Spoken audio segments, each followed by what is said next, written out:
குவைத்தில் டெலிவரி ஊழியருக்கு அடி, உதை பணம் உள்ளிட்ட ஆவணங்களை பறித்து துயரமான செய்தி. குவைத்தில் ஆர்டர் செய்தபடி உணவு பார்சலை கொண்டு வந்த டெலிவரி ஊழியரை அடித்து உதைத்து பணம் மற்றும் வங்கி ஏடிஎம் கார்டு உள்ளிட்ட பெறுமதியான ஆவணங்களை கும்பல் பறித்து சென்றுள்ளது.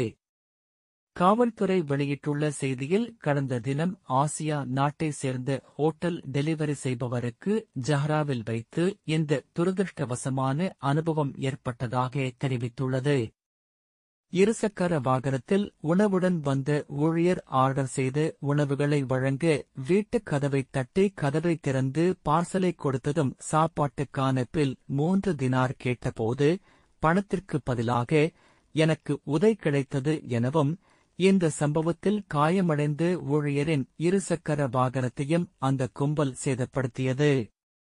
இது தொடர்பாக காவல்துறை கூறுகையில், கொள்ளை கும்பல் மிரட்டி பணம் பறிக்க புதிய வழிகள் கையாண்டு வருவதாகவும் எச்சரிக்கையுடன் பொதுமக்கள் இருக்குமாறும் அதிகாரிகள் கேட்டுக் கொண்டனர். பாதிக்கப்பட்ட நபரின் புகாரின் அடிப்படையில் ஜஹ்ரா காவல் நிலையத்தில் வழக்கு பதிவு செய்யப்பட்டது.